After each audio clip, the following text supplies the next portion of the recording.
Good evening, everybody. We are just about to get started here with RacingSimRigs World Series here at Autodromo Nazionale di Monza. I see the boys coming in force. It's good to see. It's good to see. Get ready for some Turn 1 memes here at Monza.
Welcome everybody. It is round 2 of RacingSimRigs World Series here at Autodromo Nazionale di Monza.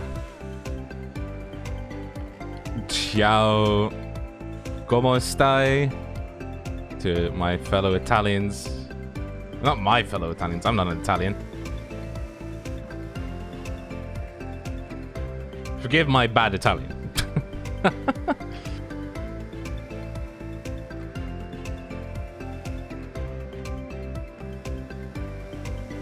How's everybody in the chat? How are we doing?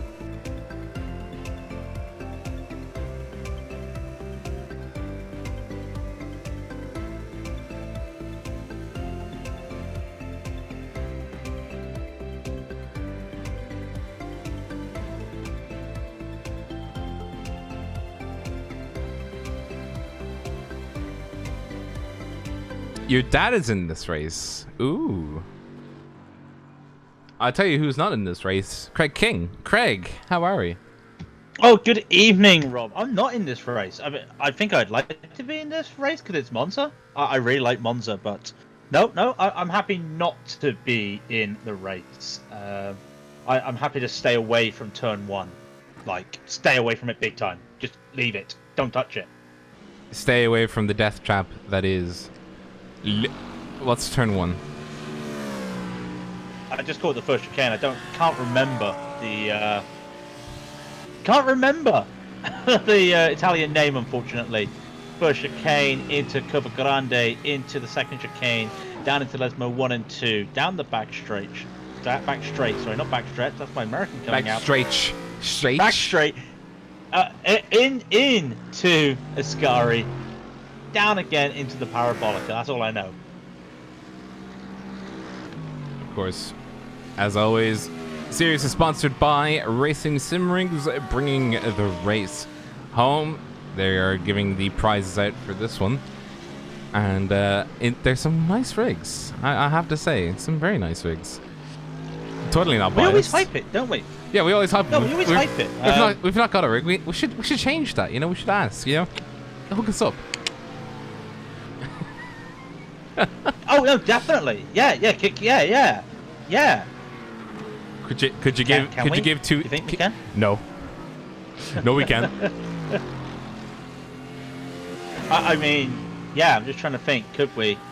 No. Anyway, so before I think of evil plans, let's just give a rundown. There's a different format for qualifying this week. It's still the same, amateurs and pros, followed by hyperpole. But the amateurs are being split up this time into 2 laps, just to give everybody, you know, a bit of freedom on this chaos. It is going to be chaos, to be fair. I mean, to be fair, as long as they can get around turn 1, that's going to be great. All right, it's going to be great if they get around turn 1. I have turn 2. Yeah, but turn 2 is a fast right-hander. They're not going to cock that one up, are they? Oh, sorry. I'm on about the second chicane, not turn 2 itself. No, they just the only way there's an incident at Curva Grande, and if anyone's done VRS this week, because VRS is here this week as well, is if someone decides I've got to slow down, and then somebody else decides I've got to slow down, then someone goes, I'm faster than the guy on the other side that's not serving a slowdown. I'm going to overtake him. Oh no, there's cars there slowing down. Oh no, I can't check up because I want to go fast. Oh no, I've crashed. I'll tell you who is fast though. Joshua Meyer in the 00 Ford, the Manatee Ford, throwing a 149.110 down already. What a time. Currently pole by almost a second.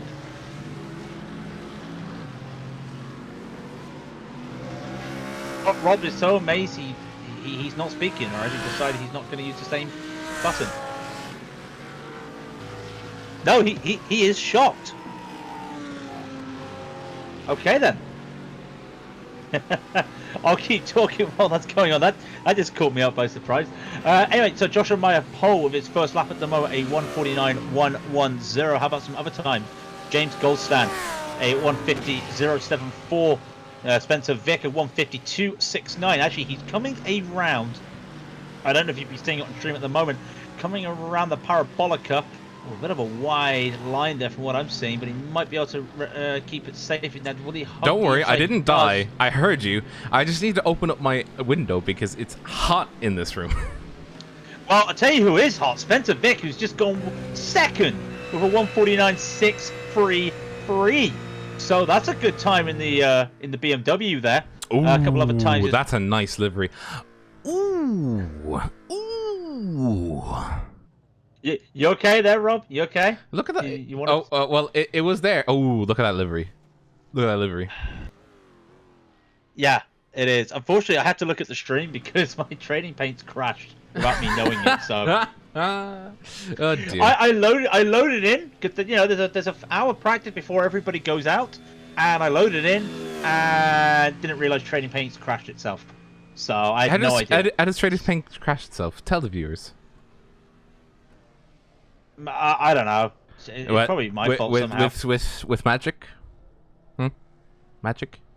Magic, you can do magic. Yeah. So something like that. Anyway, how are we doing, everybody? Now we know we got some people supporting other people. Alan Roth there, watch Spencer Vick. He's my boy. Eric Malati having a shout out for the Fords there.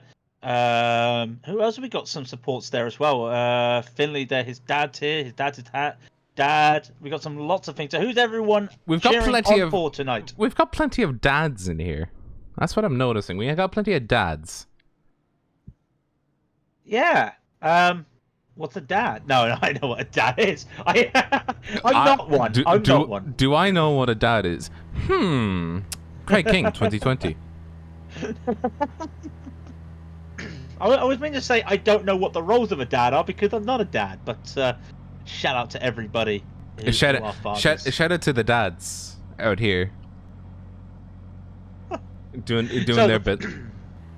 We had the first 11, 12 cars going out for the amateurs. We're going to see the other ones now. But Joshua Meyer, by the way, went faster again with a 148.686. I'd like to say that's like a top time. I was seeing guys in practice. Let's just have a quick rundown of the practice. We had Jesse Jones and Rutger Wygen do 147s. A 47.587 for Jones and a 47.842 for Wygen. So the fast of the fast guys are going to be probably going to be, if they get the right temperatures, are going to be doing 147s. With a track temperature of 29 Celsius, 85 Fahrenheit. Could be tough. But this 148 is where the majority of the drivers were running today. So wait and see. But we have got to give a little bit of a shout out to Oscar Copa because somebody's got the second fastest lap of the week on VRS in this race. Was it Don't you, Oscar Mr. Copa? was it Oscar Copa by any chance? How did you guess? Wow, it must be like I'm a magician or something. Wait, who's that? Ooh, that's a very nice car. We're ahead of Matt Heatrick. I'm sorry, Matt, but you've been overtaken. You've been overtaken by somebody who's got a very nice... Oh, there's two very nice cars. Who are these cars? There's two Z4 GT3s. It's not Stockel, nor is it this guy. Jama is a new face among us. It's a Gavin Boyer. No, look we've this. had Jama before. Look at. Well, I mean, he's new to the series. We've had him before. So is Gavin Boyer. Ooh, Yeah, look at them. Boyer, Look at them. Look at them. Look at them. Sick liveries. As Christopher's blinks in the background, dropping my heart because he's the Raidillon TV car. One job, Christian. One job.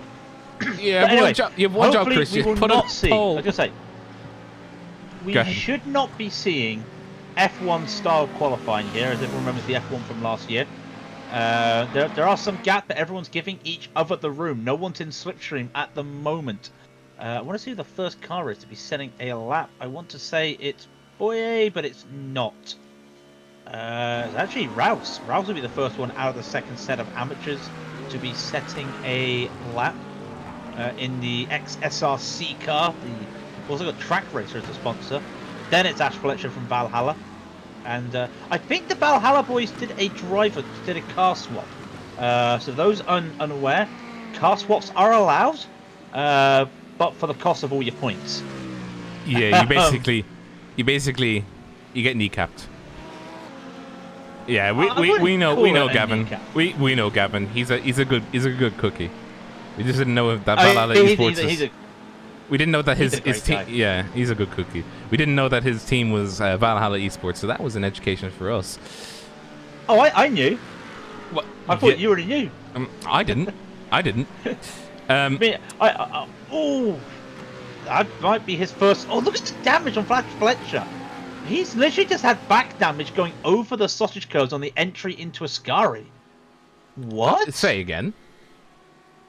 The rear of Ash Fletcher's car at the splitter is bent in after riding the sausage curves at Ascari.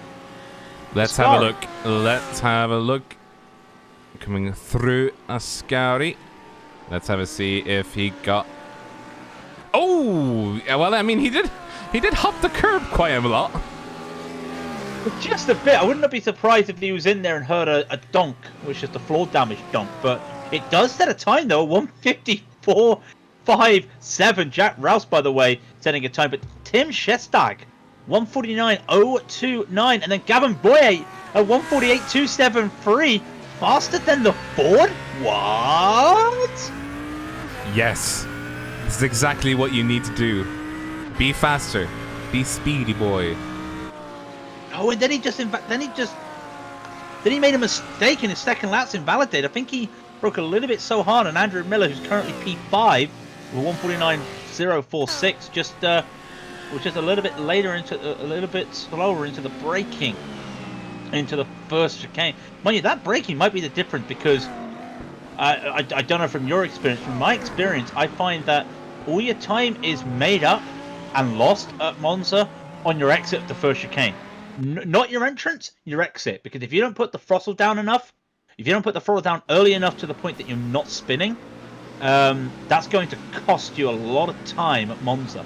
We're talking half a second to a second in some cases. If you're a little bit, if you're a little bit hesitant or just afraid to put the hesitant. That's the same word. Afraid to put the throttle down. So interesting to see. That's the difference really between Boyer and Miller at the moment and all those other cars. But what a time from Boyer.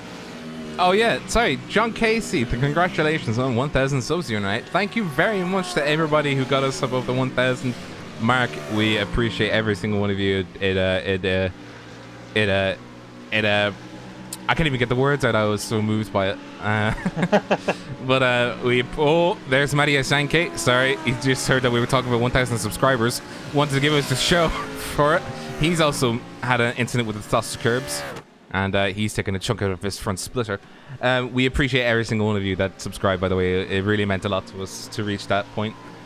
And as an aside, if you wish to support us, you can also send super chats now. I am not sure if I'll be able to see them immediately, but if you do super chat during the race, we appreciate every single one of you. Stephen Fuertes on his second lap went faster, but not fast enough to get to the top three.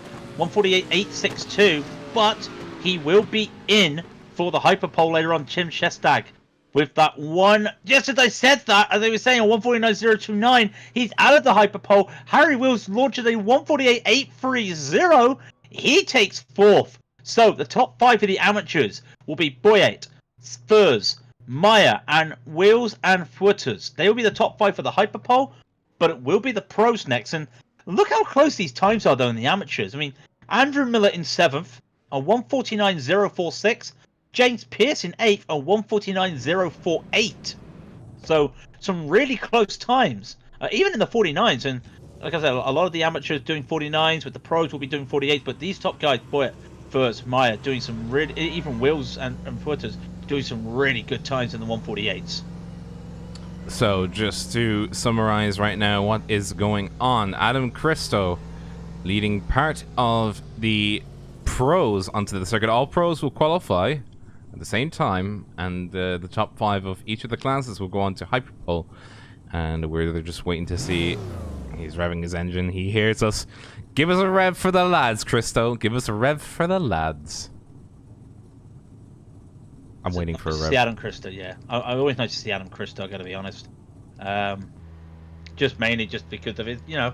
Nice to see some full-time drivers. Chris Daines will be the first car out on the first pro car out here for this session. His fastest lap in practice just slower than Gavin Boyett. He did a 148.298 in practice. Again, we're also talking about different temperatures as well. It's 29 Celsius right now, 85 Fahrenheit. But he'll be the first car out, followed by the one car of Ben Smith, and then Julian Kesselhunt and Jesse Jones. And let's be honest, if Jones can qualify this week, the sky's the limit, because that was one hell of a drive last week, making up, what, 30-odd places? Yeah, basically from the back of the grid, and then he just comes steaming ahead and just going, I'll take your places now, thank you very much. Yeah, while we're waiting for them to do their outlap, by the way, don't forget to check out our live timings. It has been posted by the Nightbot in the chat, livetimings.raidillon.tv. Also our Discord, a link underneath the video. Always do check that out for us, please. And our social medias, which, you know, I still gotta whip Rob. Raidillon TV on both Instagram and Twitter. I even put an Instagram story on my own personal account today, tagging Raidillon TV. Like, come on, let's hype it up. Let's hype it up. So let's hype up. Let's hype it up for the lads. And actually, and also, to be fair, the series also has its own social media. The RacingSimRigs World Series. It's a mouthful, and literally it is that. It's racing_simrigs_world_series. So give that a follow as well. Some really good clips there. There was a nice one of the cars coming down the Mulsanne Straight last week at night time, which I thought was really cool to see. Yeah, it was. We're live. Are we live, Craig? I think we're live. We're live. We won't mention things that have happened. Sorry about that, ladies and gentlemen. Live TV. I was keeping everybody up to date with issues going on with the timings. I can get the pole. I thought there was hyperpole. I got my tracks mixed up. No hyperpole today. So the times we were talking about are the times that stayed. I'd mentioned Steinbraten taking pole with the only time in the 147s, 147.8 flat. Julian Kesselhunt, 148.042. Jesse Jones with 100th of a second off, 148.052. That was the top three that stayed. That blistering time from Gavin Boyer made him 5th overall in the race. And I'll tell you what, he's 5th. The next amateur is Christian Furtz, 12th. That's quite a gap. He's got a nice little buffer. Sorry about that, guys. If you could tell everybody to rejoin, That'd be great. Yeah. Oh dear. They're just doing a little bit of a thanks to Harry once again, helping us, and he's just put a little bit of a hold up there for everyone just to get themselves prepared, make sure we're all set to go. But everything is going. Like I said, you see the times at the moment. Gavin Boyer was that 148.273, leading for the amateurs, and of course Oscar Coper 148.288, Rutger Wygen a 48.409, Armstrong a 48.424, a 5.31 in ninth for Hutchinson. That's Carter Hutchinson. I know it says Cart on the stream, but it's Carter. Will Egby, sorry, a 148.539. Actually, Forsyth a 148.561. Christian Furtz, the Raidillon TV car, 148.635. Joshua Meyer, 148.686. Then a 148.739 for Jonas Dreyer in 14th. Chris Daines with a 148.747 in 15th. I love the 747 Boeing. Harry Wills, 148.830 into the 48s now in 16th. Louis Eggertston, a 148.857. Furters, a 148.862. Adam Christo, 148.961. Christian Novak, a 148.975. Tim Shestag, a 49.029. Andrew Miller, a 149.046. And James Pierce, 2,000th behind him, a 149.048. Tobias Younger, 149.066. And then a 149.105 for Dion Phillips. 149.185 for Neil Butler. Carsten Noadek, 149.217. Joris Phelan, a 149.244. It's a big field today, by the way. Thomas Dandridge, 149.250.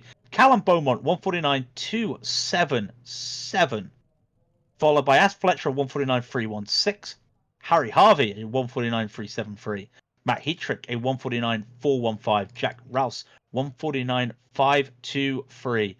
Mariusz Janke, 149.545. Spencer Vick, 149.633. Ingo Lapsian, a 49.804. Chris Simmons, a 49.849. Christian Stockel, 49.972.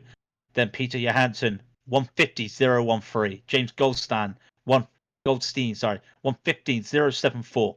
Mark Bailey, 150.375. Andrea Talowitz, 150.969. Zachary Yama, 151.192. Mike Gotrip, 151.339. Morton Ferlandis, 151.380.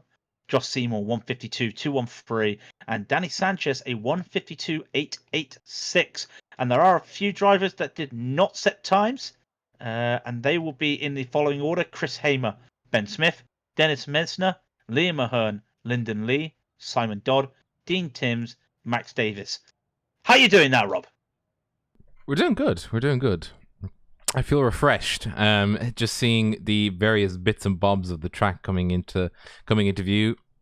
That is the second chicane that we see on that cameras just there. That will be a tricky one to navigate on the first race around. That will be nice to get our teeth stuck into. And this just sweeping by. Oh, there it is. Just a little bit of the other parts of the track that will be tricky to navigate for all the drivers, especially in the first lap. As they get gridded up, we will see some of we see some of them. We do. Is that an ASR car I see? Oh, it is. I wonder who it is. Oh, I think I know who it is. I think I know exactly who it is. As you see the back end of the grid also getting ready to get started. Let's have a look down at Julian Kesselhull. I think he's pole sitter, if I'm not mistaken. No, Ollie Steinbraten is your pole sitter. Oh, he's the other ASR? Yeah. The ASR is Julian Kesselhunt. I can't remember who the other ASR is, but I do know on the right lane you've got two RSR cars, and I think that's going to be interesting. Then, of course, you've got Oscar Coper literally on third row. So on the first three rows, taken up by three RSR cars, and I'm sorry, I'm just expecting chaos. Simple as. That's all I can say. Oscar Coper sitting in the big boy car of the BMW Z4 GT3. Looking pretty snazzy in 6th position. He'll be trying to follow his teammate who qualified on the right-hand side as they are about to get started. And, well, well, I don't know if they said the prayers. They have to start saying them now because the car is rolling. The safety car is rolling. Wait, is that a... Where's the Porsche safety car? That's the wrong safety car. Hello? Do you see this? I see it, and I believe it. I'm crazy. By the way, shout out once again, trackcams22.com for these great camera angles. Not the cockpit, just well, I think they do the cockpit as well, but every other angle. Every single angle is covered by these guys. 56, actually 55, because Mark Bailey unfortunately just thorough-putted. 55 GT3s around Monza for 30 minutes, and then we do 30 minutes again afterwards. I don't know what's going to happen, apart from high Twitch clips. We might see you this week. But as they come around the Parabolica, this is Raidillon TV, the only corner you need. Rob, remember, only starts once Stein-Bratten goes. So we'll wait and see, but take it away. Stein-Bratten will lead them off. He is the lead car. He sees the pace car go off, but he cannot go. He has to ignore all the green flags. Just a sea of cars lurking behind him as they get ready to come down to the start line. And oh, the tensing up. They're starting now. Go, green flag racing. They've just passed the start finish zone. And look at the 4 wideness. Look at this. 3 wide going into turn 1. Oh dear Lord. Oh, brace yourselves. Will we make it to the other side? I love you, everybody. I think we made it. Have that one's off, but they're just used to run off. Everybody has made it, ladies and gentlemen. Now let's get by to the second chicane. That would be the crucial one. A few slowdowns going as well. Kesselhunt is down into 4th. Stein-Bratten takes the lead. Jones is up to P2 and Teekins also taking P3. Do they get by this one? That's the next question. Weaving and weaving and weaving. They go. You've got Meyer off. Meyer's gone wide on the exit there, but everybody keeping it safe. Everybody safe. Everybody in one at a time. Looking fantastic now. They come up to Lesmo 1, into Lesmo 2. Stein-Bratten extending that lead now to half a second. The leaders are pretty out ahead there. What happened to Meyer? Side by side, by the way. Forsyth and Edgeby coming out of Lesmo 2. And Christian Firth in the Raidillon TV car is behind them. Meyer wants a little bit of action as well, but who's going to blink here? They're close to touching right now, Forsyth and Firth. A little bit of wheel-to-wheel action. They break at the same time. They're going to go 2 by 2 into Ascari. They go 2 by 2 into Ascari. Still a little bit of touching. Forsyth yields. That's Firth's trying to make a move as well. He cannot. And there's going to be a little bit of continuity here. Dreyer might want to make a move, but Meyer definitely wants to make a move. Side by side with Firth. Firth has got the inside. They come down the straight, coming down into the Parabolica. Meyer gets it with the Ford Power. Takes it easy, but around the outside is, look at Adam Christo. He wants to go around the outside. He takes Dreyer around the outside. He may not be able to make that stick. He'll have the slipstream, though, off the other Raidillon TV of Firth's. Lap 1 has completed. Nobody died. It is. But we got 2 by 2, Rob. We got 2 by 2 at the front. Ooh. Everybody just clenching. What? All 4 cars go 2 by 2. What? We've got a spinner though. Armstrong's out. Armstrong spun. That's Armstrong going wide. Sorry, I don't think anybody else. But that's Armstrong missing the chicane. What, did they go 2 by 2 there? What? They did indeed go 2 by 2. That is 1 and 2. And oh dear Lord, that is Milan Teekins looking on the inside of Jesse Jones coming through the second chicane. A hop on a skip as they pass through. Milan Teekins looking on the inside once again. And he's looking on the outside. He's got 2 RSR esports cars sandwiched between him and second position. He won't be able to do anything on this round. Coming through onto essentially what is the back straight. DRS is enabled, but they don't have DRS. All they have is the right foot and the screaming pedal of that BMW motor as they come down to Ascari. 1 into 2 into 3. Oh, just kissing the sausage curb. and you need to use as much runoff as you can possibly get. That is Milan Tikins being under pressure from the rear end from Oscar T. Cooper. Oscar is looking very dangerous as he's trying to look on the outside. Dangerous is in, he wants to attack. Coming through the Parabolica now. Oscar is holding off until the straight. He'll need every bit of slipstream. He's not tucking in behind. That will leave Julian Kesselhut to have a go on the outside. It's okay though, Rob. Sorry to interrupt, because look, Copper's got his teammate Jones. He's using his teammate as slipstream. He's not looking to use Deacon. He's going to go slipstream. Now he's buying it side by side going into it. Cooper has to just yield a little bit. Kesselhunt, he's got the space behind him as well. He'll yield. Maybe he should have stayed behind Tekin, but he had a good run coming out the Parabolica, and he decided, you know what? I'm just going to have to just hold back. We've got some too wide action at the back. That's Adam Christo. Adam Christo goes around the outside of the third chicane on Joshua Meyer. Joshua Meyer almost getting a little bit of a touch behind him there from Jonas Dreyer. Just keeps on going, but that is Christo taking a few positions there. He is now up to 13th. What about this front? There's battles everywhere. It's hard to see anything at the moment. Again, Copa, Tekin, they're coming around there. What's happened to Talowitz as well? I see some talking at the back. Did he had a spin as well? He's had a spin. He's lost it going into the first chicane. I'm not sure what happened there, but he is heavily damaged. But we'll keep looking at the front.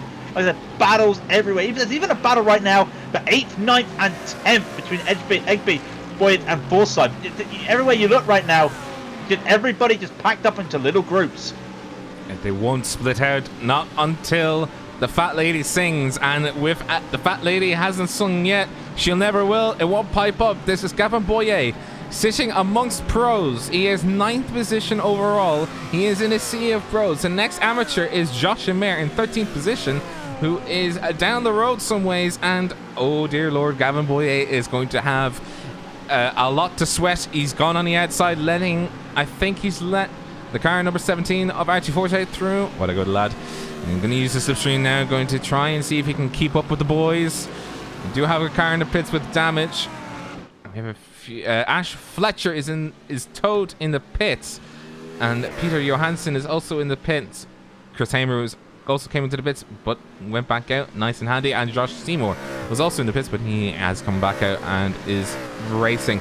That is Adam Christo making a very good move on the inside of Joshua. Oh, was it Joshua Mir? I think, I'm not sure. Yeah, he was literally had to make the move on that last chicane against Mayer last time, but now he's had to do it again. And Mayer, with the Ford power, what can he do here? This is an amateur on a pro, but the Ford is just so powerful.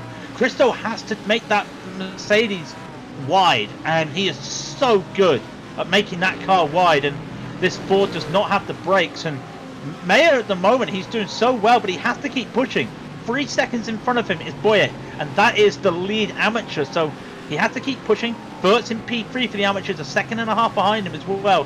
Has to keep pushing. Now if he gets a good run down here, he might be able to do something, but like we said, the Ford, you got to brake a little bit earlier.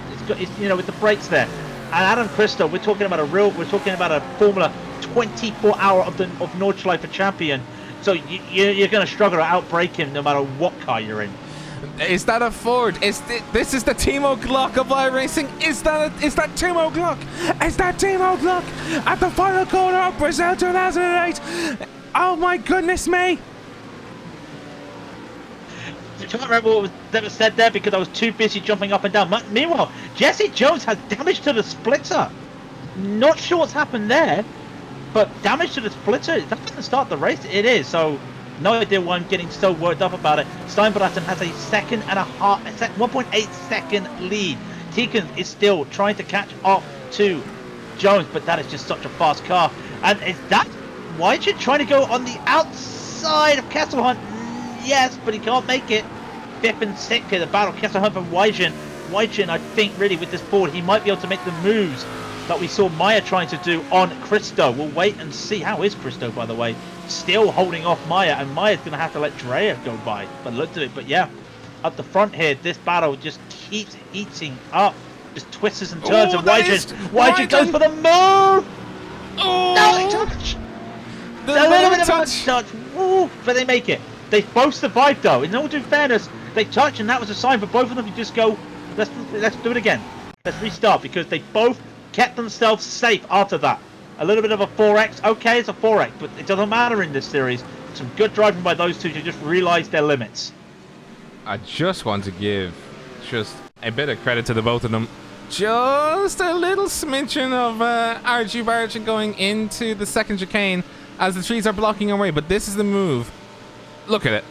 Diving on the inside and the slam of the brakes. You could see the suspension diving in. Oh, a little bit of a touch side by side. And that ejected Wygen out to the outside. Oh, he's got to move though. Sorry, he's got to move this time. He's got one hell of a run on the exit of the Scari. He's side by side halfway down that back straight. He's already got that position. He's going to be braking for the inside of the Parabolica. Makes it with no issues. What a run out of Ascari there. Fantastic. He will take P6. Kesselhunt is now on the defense from Hutchinson, but of course they've got slipstream. But will Kesselhunt get enough speed from this slipstream to make a move on Wygen? It's going to have to be a late move. We'll just wait and see. He puts himself aside. Wygen with a block. Wygen with the block there, and Kesselhunt has to yield. Kesselhunt has also got a car behind him. Hutcherson. He needs to be very careful. If he is not careful with his moves and makes a wrong calculation, this could spell disaster for him, because he's trying to fight for 5th position, but he could lose that privilege and fall all the way back down to 7th if he's not careful. There's a gaggle of 3 going down towards the second chicane. No side-by-side argy-bargy this time around. Look at the amount of curve that they take coming through the second section of that. And still, looking in the background, I can see the car of Gavin Boyer of Valhalla Sim Sports in 10th position, staying with the big boys. He's using the mental slipstream he's using is something else, but he's trying to keep ahead of the guy just coming into your cameras, the 00 car, the original, the one, the only Josh Mayer. The OG is watching this as well. Literally, there's battles everywhere, and you want to question yourself. Ascari, you can make a move if you're brave enough, but you can't do late braking at Ascari to make the overtake. And Forsyth had a little bit of speed there, but decided against it. Maybe down into the Parabolica. Meanwhile, there's some side-by-side action going up ahead. Wygen has to defend Kesselhunt again, and at the same time at the front, Copper is having to battle Tekin. Those three are just staying around, but Kesselhunt, Wygen, Hutchinson, not in that order by the way, they are all here. Now, what does Carter Hutchinson do here? Because he's at the back of this 3-car train. Does he decide, maybe I go for it? Because if he tries to go for it right now, Kesselhunt either defends or he gets slipstream. And now look at this, all of them, they're trying to work out which way they want to go. Which side do they want to take?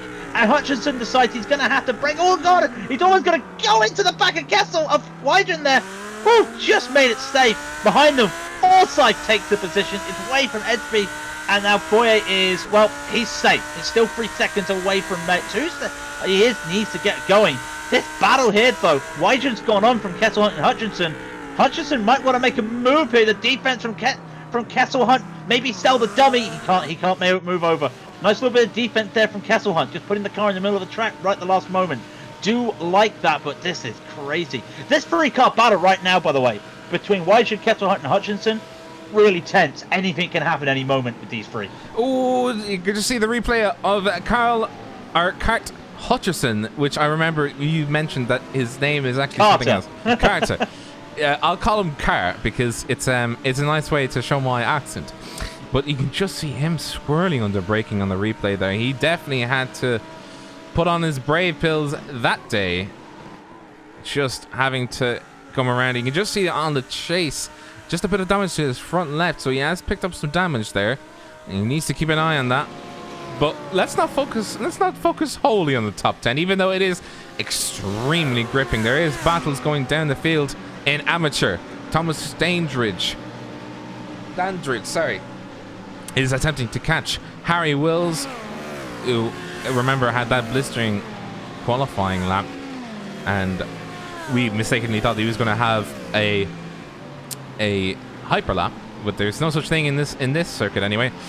He's down in 24th, and he is attempting to hold off 25th from taking over. It's the car number 52 versus the car number 95, both in similar spec cars, and that's Spencer Vick with a very nice looking car as well. So there's a gaggle of 3 looking to see if they can exchange positions and do some very nice, over some very nice cups of tea. It won't be cups of tea if Thomas Dangerous has anything to look at. He looks on the inside, doesn't make the move. He's thinking about it. It's a train, though. Look at it. It's a train. It is a train. We were talking about how Wills was defending from Dandridge. Wills is now caught up to the slipstream with John Phillips and Louis Eggleston. So, like, everybody just comes up in the back of that car for Louis, by the way. Very dented. But it is absolutely crazy how everything just concertinaed. And they're all just bunching up. Because, look, there's a battle for 17, 18, and 19. Pierce, Footers, Novak. All of these guys all bunched up together. You look down the field again. There's another 3-car battle. Mayer, Armstrong, Dreyer. You know, Mayer's trying to catch on to Boyett, but he's going to make sure he doesn't let these pros go by. Dane's getting past Furtz, or Furtz trying to get by. There's just 2x2s everywhere, and at the front still is the same. They're just waiting to make a move. We're coming up to halfway. No moves at the front. It's all chaos. But like I said, this near the middle, you know, from like 10th onwards, there's some nice little battles going on. Oscar Cooper coming back to him. He is looking like he is a man on a mission. But Milan Tikins is also on a man on a mission. He doesn't want to have an ORSR Esport 1-2-3. And he's going to try everything in his power to stay in between the sandwich of Jesse Jones and himself and Oscar Cooper. But Oscar Cooper is putting the pedal to the metal. The pedal to the metal. Pedal. Yeah, I said pedal. Oh, hello. That's Jones. Jones with a slow exit. Jones with a slow exit. That did hold up Tikins a little bit, but now Tikins is almost on that bumper. And maybe Milan could be thinking right now, maybe I make a move down into the second chicane, comes around the curve of Calande, 0.1 of a second, and you can see Jones knows this. He goes to the inside. He needs to make a defense. Do not pull over. Oh, he almost got hitted by himself there with Tikins there, but on the defense. But the inside line, he's compromised his exit again to the second chicane. Tikins wants to go side by side. He wants to make this move into Lesmo 1. He makes the move, stick into Lesmo 1. What about Lesmo 2? Well, Jones still on the outside. Not much he can do. Tikins will take P2. Nice little move there. Just a little bit of a slide coming out of Lesmo 2. What does Jones have now? He spent the first half of the race defending Tikins. He's got to spend the second half of the race attacking Tikins. Just hearing, look at the seething, oh, the distance or lack thereof between the two of them right now, and he knows that Oscar Cooper is in his rearview mirror. It may, oh, sorry, that's Milan Tikins going wide, coming out of the Ascari. Oh, Someone's getting forced onto the grass. Loses P3 to Cooper, trying to make that move. And I'm not sure who's to blame there, or if it was just hard racing. But now Cooper's got the run. Cooper's got the run on Tikins. We'll wait and see now. He was P4 at the start of this lap. He's going to be P3 at this lap. And he's not. If he's going to be any faster, and he is, he's going to be him to P2. Side by side, they go on the start-finish straight. Cooper's got his nose in front, but he's on the outside. They break. Look how late Tikins. That's a really hard break. I don't think he can keep the car under control. But he holds everybody up there with trying to keep the car in control. And now, reset. Let's do it again, round 2. Oh, this is fun. Cooper's on the back of Tikins. What will Tikins do this time? What will Cooper do? Cooper needs to make the late move, but Tikins knows that. Knows he has to go on the defense, but Tikins knows if you take that inside line, you're going to be compromised on your exit. Cooper realizes this, holds back a little bit, slow in. Can he make it fast? Oh, now he makes it fast. They touch. Oh God, Jones wants some of this. Side by side into the left. Tikins holds on. Little bit of a slide. What can he do now? He can't make a move into Lesmo 2. No way can he make a move into Lesmo 2. He doesn't. Rob, take over. I'm tagging you in. Tag me in.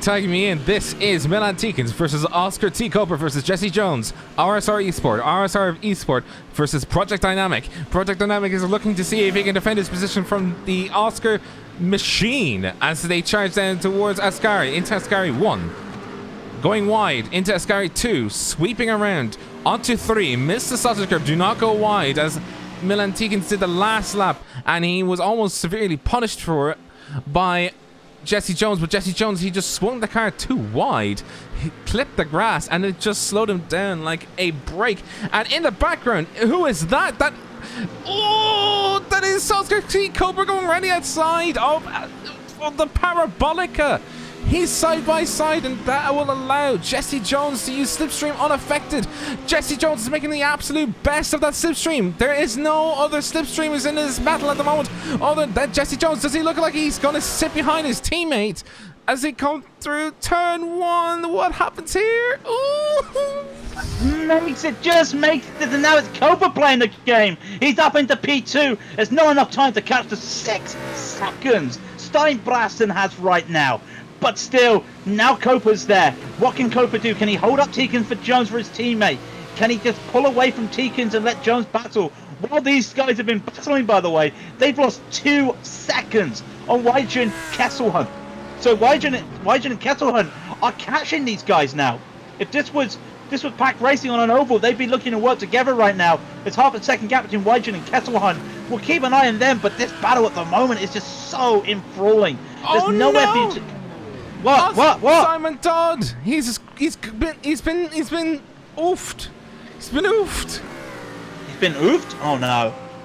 That is the car number 79, Liam Ahern. He took that. What happened here? I just want to see what happened to Liam Ahern. He was fighting with. That is the car number 20. Liam Ahern and the car number 20 were going side by side. That is Mike Gottrop. Oh! Oh no! You don't want to see that. And manages to not collect a lot of people. While watching this lead again, it looks like Jesse Jones wants to make a late move down into the Parabolica. He tries to make it. They're side by side of the Parabolica. And now the inside line is on Jones. Now then, Copa could play for his teammate here. He is playing for his teammate. He's sticking the slipstream right there. He's putting his nose right there. Teekins knows that. He is trying to touring car his way to get that slipstream. He gets it now, but it's all too late. Jones is going to take P3. And I'll tell you what, there is team points available. There is a little team championship. And I'm just going to say, that's teamwork. RSR 1, 2, 3 with that move. I just want to replay just how exactly that occurred. Coming through Parabolica, just before Parabolica actually. It was done a long time ago. This is Milan Teekins in third position at the time with a replay as he's charging down towards battling with Oscar T. Coper, but he's being hauled from behind by the car of Jesse Jones, and Jesse Jones makes a move on the outside into the Parabolica, and he just having to prevent himself from being squeezed too much. Coming through Parabolica, and then just the side-by-side action that we just saw coming all the way through to the turn 1 chicane. Now, we have I was watching the amateurs, by the way. Yeah, go ahead with the amateurs. I was going to watch the amateurs because Joshua Meyer was closing into Gavin Boye, but had to sort of slow down in the second chicane. And Boye is also getting a little bit hampered up here because in front of him, Archie Forsyth and Will Edgeby, in a massive battle. Forsyth having to go around the outside of the second chicane to get his P8 back on Edgeby. So Meyer is now catching Boye, but Boye does have that slipstream. And this is for the lead of the amateurs. P3 in the amateurs, by the way, quite a way back. It's a Raidillon TV car, Christian First, a few cars back from Meyer. Probably about 4 seconds behind Meyer, probably 5 seconds behind Meyer, actually. So Meyer trying to catch up to Boyett. Not doing well at the moment, but like I said, Boyett does have this slipstream from Forsyth and Edgeby. In fact, those two look like they want to make another go at this. Can Will make a move on to Forsyth for late braking? He wants to try and make the... Realizes he can't, but these two in the amateurs... It's shaping up with 7 minutes to go to be interesting. Is that Christo making a move behind? It is trying indeed. to make a move? Oh, Christo, no, he can't make it. Christo having to shape up because he wasn't able to make it stick. That is Adam Christo versus James Armstrong and Chris Daines. And caught in the middle is our little car of Christian Furs, the Raidillon TV car, sitting in third position in amateurs. It would look like a lost little lamb in the middle of pros, you know? Just... The poor innocent man, let him be. Let him be. Oh, Archie, what's happened to Archie Forsyth, by the way? He's just lost a couple places. Did he have a slowdown coming? He went off on the gravel coming out the first chicane. Loses couple places, and now Mayer wants to get to Boyett. He has to go past Forsyth. So he's going to be losing time there, and I'll tell you who's not losing time, Rob. I'll tell you who's not losing time. Rucker Weidchen and Kesselhunt, they are catching this battle for second, third, and fourth. This is going to shape up to be interesting because those guys are battling each other. Weidchen goes wide out of Ascari, by the way, so Kesselhunt will want to make a move. Kind of hard to make a move, trying to go around the outside of the Parabolica, and he realizes that does Kesselhunt, so he breaks. If these two could just work together a little bit, they might catch on to that back of that field, and that battle for second, third, and fourth will be a battle between second all the way down to sixth if they're not careful. I don't think they want that, though. I don't think Rutger wants to yield any more than he has. I don't think he wants to yield an inch, a millimeter, or an iota to the car number 3 of Julian Kesselhut. But, I mean, this is going to be some great racing. This big machine, this antiquated machine that shouldn't even be driving, it is, and it's doing very well in 5th position overall, but it's already just under 2 seconds behind the cars in 4th through 1st. And, by the way, I just want to talk about Steinbraten. He's gone. Just, you know, he's been gone for a long time. Yeah. Just amazing. Like he took the lead, and that was it. Fantastic drive from Steinbraten. Jones, it looks like that Jones wants to try. It's battling Copa, by the way. It does feel like that. That's what it's like. It's not just teammates just going around for the sake of it. Sorry, RSR. I know you're watching. Don't have your heart in your mouth. It's going to be a tough one. But Jones will be driving with the most respect to his teammate. But he also has to be a bit aggressive, because if these two can get far away, they might be able to pull away from Teekins. The gap now is 0.4 of a second. Ooh, Weidgen's only a second and a half, by the way. Only a second and a half behind is Weidgen. There's 4:45 remaining in the race. In the amateurs, Gavin Boyer is still leading, and he's got Archie Forsyth giving him a bookmark.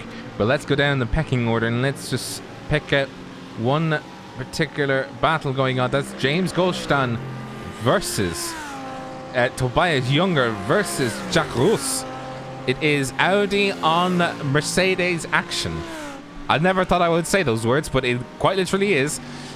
Ooh, that is the car number 2, trying to see if he can look around the outside, going on the over-under, but that's not going to work through Ascari. It is a little bit of a slide from the car number 2. He's got the car number 77 ahead of him, but he's also got the car number 10 looking on his rear end. That is a sandwich of teammates picking on that poor innocent black and yellow AMG. That's the title of the song, by the way. You should look it up. It's great. But look at the damage of Rouse, though. Look at the damage of Rouse, because that damage is really affecting him. Gosling doesn't need the slipstream. He's faster on the straight, and there you go. Just like that. Gone. Absolutely gone. James is gone. Nothing that Rouse can do. Not even his teammate Younger can do anything, because even he's got a bit of damage. So that just shows it. And I just look at Zakaria Yamba. I have no idea what's happened to poor Zakaria. The back of that car is absolutely destroyed. Wow, he's had that for quite a while. It's a wee bit of damage. Don't worry about it. It's a wee bit of damage. So also around the field, a nice little battle for 14th, 15th, and 16th. Adam Christo, Christian Burtz, and Chris Daines. And I see James Armstrong in front of them, who's slowly pulling away. He was in a battle with Christo originally, trying to catch up to Dreyer. That will help them with 2:57 to go. Just a few laps left. And I've just realised that Copa at the front of the field has 2 lapped cars in front of him. Now, I'm sure they'll yield, but like, at what cost will this cause? Will Copa lose time? Will he gain time on Teekins? And just seeing Archie Forsyth going by Gavin Boyer, while I'm also talking about this. Now Meyer, for the lead of the amateurs, is just 0.3 behind Forsyth. Yes, I mean, not Forsyth, Boyer. Yes, Boyer has Forsyth 4th slipstream. In fact, this is almost bump dropping right now by Boyer. He needs to do this, because here comes that Ford. I never want to hear "Here comes that Ford" ever again. It just, ooh! That's a close one. Can he make it around the outside? Can he make it around the outside? No. There's also a slow car in front of them. That's Laptian. Ingo Laptian, he stays on the grass. But now Boyer's trying to get that slipstream back. going to be hard. Maya trying to force his way. They're going to go side by side now, coming out of the Curva Grande. But Maya's on the outside, Boyet's on the inside. This had played recently favourites to the guy on the outside, and Boyet braked a little bit earlier. Maya, yeah, again, Maya just has to wait, but that Ford's just got the power. And again, like I said, the outside line, the traditional racing line, have paid favourites on that chicane so far this race to that driver. And Maya then just sets himself up for the first Lesmo. He takes the lead of the amateurs. How fast can he extend this? Because Boyet is now slowly slipping down. He's not in danger of losing P2, but he needs to stay on this slipstream, and it's going to be hard, I think. I mean, this BMW is fast, but that's a Ford. Yeah, that's a Ford. it's a big engine, boy. Oh no! Ooh, they both touch. And Boyet, respectfully, is he going to hand the? That's the kind of move, because there's Dreyer almost hitting him, but Maya's gone down the pecking order because of that. And that's Christian first in the background. Sorry, just to interrupt. If he wants to give the position back, he'll need to give it. And Sharpish, that is the car of Christian Furs. He's looking like he wants a slice of this pie, no matter which way it comes to him. And you know, Gavin Boyer is he's stuck in a rock and a hard place. I think he was trying to give it back, but he can't. There's another car behind him. He have to sort of fish himself out.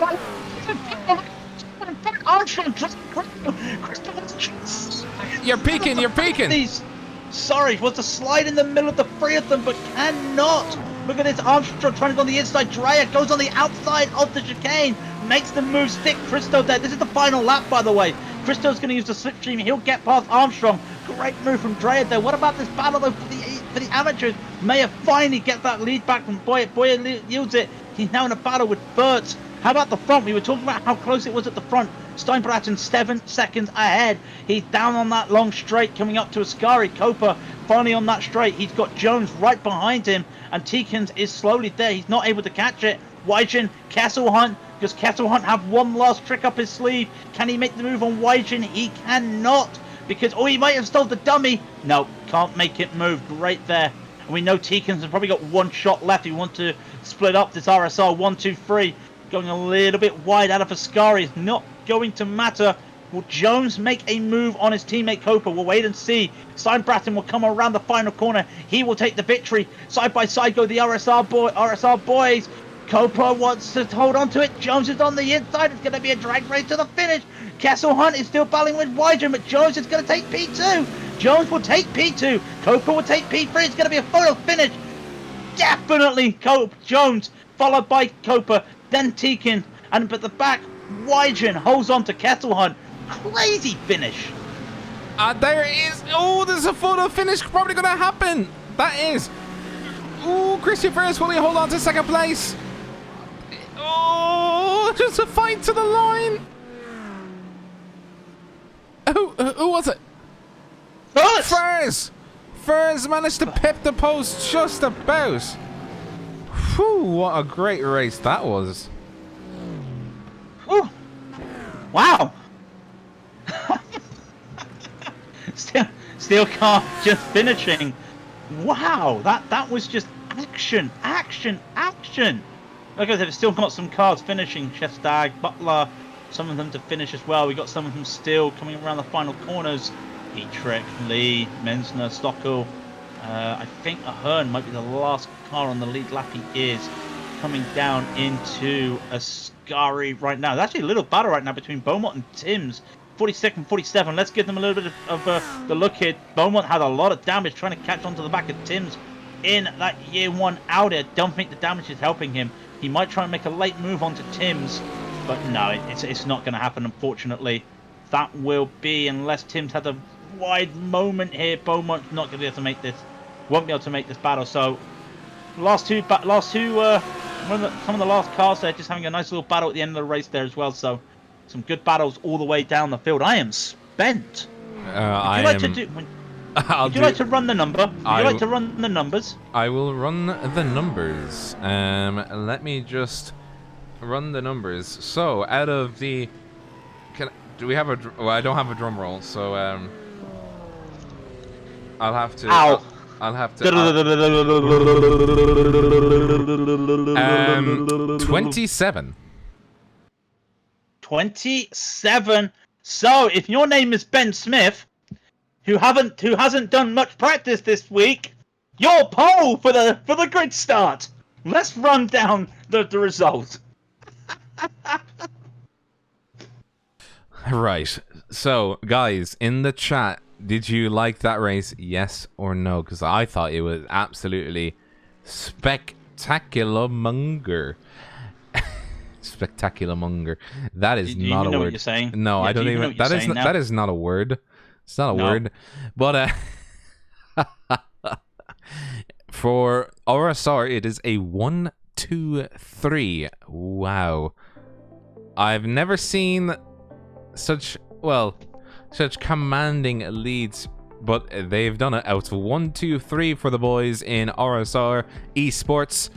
Ole Steinbatten coming in with a very nice, comfortable, easy first place. Jesse Jones and Oscar Koper fighting for the rest of the spoils in second and third. Milan Tikens never gave up though, so he kept pushing the socks off that car.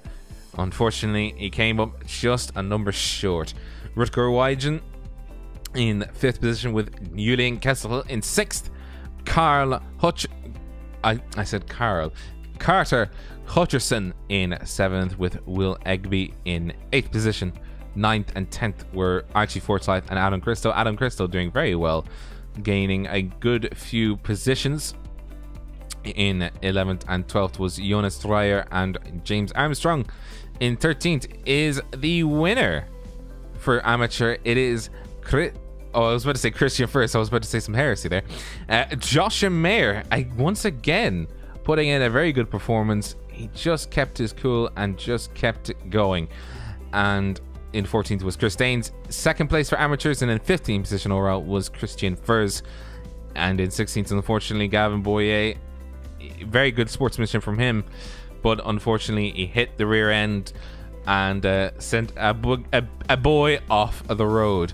James A. Pierce and Stephen Furters complete the top 5 for amateurs, and the rest of your results are scrolling on your screen.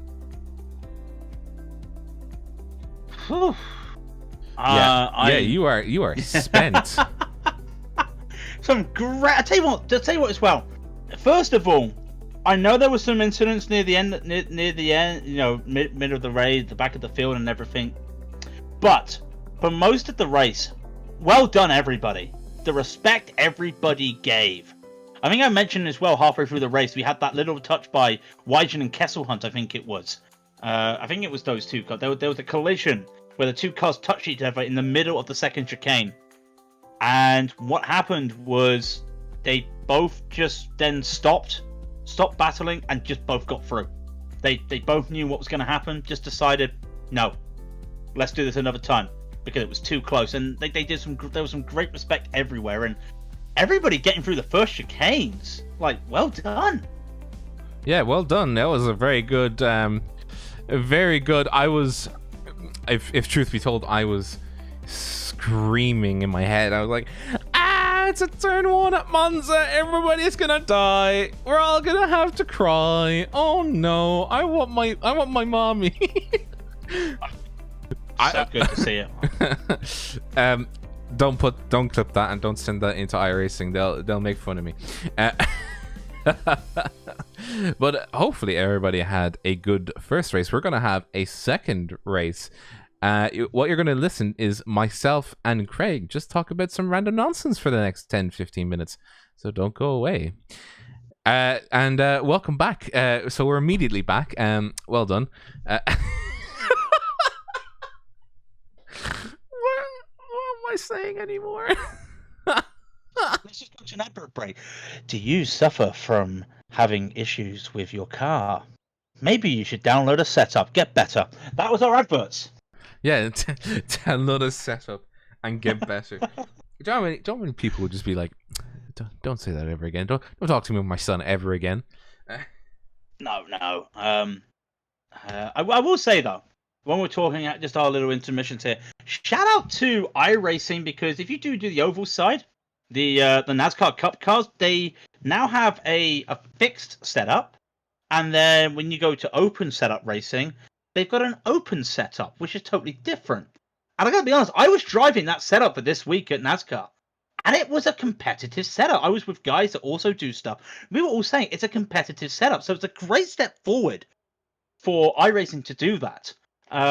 Will we see it with road racing? A little bit difficult with road racing. You know, you've got about 50 different cars that you have to do on the same track, so a little bit tougher, but it's a step in the right direction. I've got to be honest. I don't know if you noticed that. If I've noticed what now? The oval side getting like an open setup from iRacing. Oh like a yeah. Yeah, that should be saying at the top of the hills of how good that is, you know. Mostly just because you know, I think people need a good open setup just to get their teeth sunk into, and it's just, you know, exactly, get their teeth sunk into it. And yeah, I know some people have been making, you know, new guides to help with making setups and everything, but something like that would be great. And I know the baselines, they're okay for road racing, but it would be nice maybe down the road that they do this for road. I don't know why I've said it like that, down the road for the road, but for the track racing, the road racing, that'd be cool to see that, just to help some people out, because it's a great idea, because there are free setups out there. We know there are free setups out there, and there's paid setups, and there are resources to help you build a setup. But if they give you a good platform to start on, that would be fantastic, because there are people that would love to just not spend the money and dive in and make stuff themselves and try and understand. So I really like that. I hope that they can do that for road racing. Well, it's mostly just down to the, you know, how much they can, you know, get people to sort of be like, hey, you wanna try out our things? How about it, Chief? hey, you want to set up? You want to set up? What are we drug dealers now in the background, just dealing out like, I could pay you £5 for setup. No more. You know Resident Evil with the Stella with that just had all this stuff in the coat. What you buying? What are you buying? Yeah. All right, so I'm talking about ovals. I mean, we try and talk about the all of motorsport. Let's talk about the big news in motorsport. Literally a few hours ago, NASCAR. Now you're going to be a little bit out of the loop here. There are some Americans that will understand this, some other people into NASCAR. Kyle Larson has a drive for next season. The number 88 car is getting turned into the number 5 car, and he is back racing in NASCAR after being reinstated after his slur during an iRacing event at this track during the pandemic. Oh, it was this track. It was in the oh no. Yeah, I remember that. We'll just gloss over what he did, but you know. Yeah. Now, in all due fairness, hats off to the bloke, because when you've made a mistake, you probably go with your tail behind your legs and you walk away. He did everything to repay, even going beyond what he needed to do. He really showed remorse. Because nowadays you get people make these things and they give really weak personally, they give weak excuses. The letter on social media, for instance. Yeah. And literally behind the scenes, as well as doing dirt racing, he was doing everything to make amends, going above and beyond, like I was saying. And the jokes are that he got fired from NASCAR and suspended from NASCAR, and he's reinstated into a better car. That's the joke. It just happens, unfortunately. It might have happened without him being suspended, but it's good to see him reinstated. And in anything, he's a role model of how to handle things. How to fix the mistake that you have made. Indeed. Yeah. If I made a mistake, here's how I'd fix it. By Kyle Larson. I'm just gonna switch it to the BRB screen because I forgot we didn't do that. We do have a resident driver. Let's get him in here. Oh, you want me to do it? Okay. Yep. Adam Our Christo, resident good driver. evening. Hello. How are things? Not too bad. Another drive up the field. The chaos of Monza survived it. I mean, I did see at the end of the race, you almost tried to go in the middle of two cars going into the first chicane. Yeah, I think that was a little bit of a wise back out in the end. I just thought, I've got the toe off both of them. Is there enough straight before the braking zone? And in the end, I wasn't quite, so I thought better just to yield a little bit. And in the end, I think it worked out pretty well. I managed to get the other Merc, Armstrong, I managed to get him on the outside of turn 2, basically, and then I had the toe off the Audi. And I thought, right, okay, let's see whether he just stays on the racing line or whether he defends. And he defended, but just a little bit too hard. And off he went, and so I was a little bit fortunate there, I suppose. But maybe in the end, he just cracked under a little bit of pressure, and I managed to squeeze through. So super happy, like probably the best last lap I've ever had on iRacing. So I was really happy with that. I think he might have also had a little bit of a slowdown, and I think he was trying to be smart by making us all go around the outside. Around Lesmo 1 and Lesmo 2, just to try and reduce his slowdown that he may have got. But, the power of the Mercedes managed to help me squeeze past him before we got to the Ascari chicane, and then that was it. I think they all sort of tripped over each other, and I was able to just take it to the flag. But no, really happy from P20, I think. No, P19 to P10, so I've got to be happy with that. The next race is going to be pretty interesting, seeing where we start. Has the reverse grid already been drawn? Yes, 27 was the number. Oh, 27, right, okay. So I'll be starting 17th. So, but in theory, I've beaten the guys behind me, so let's see if I can try and head forward on this one.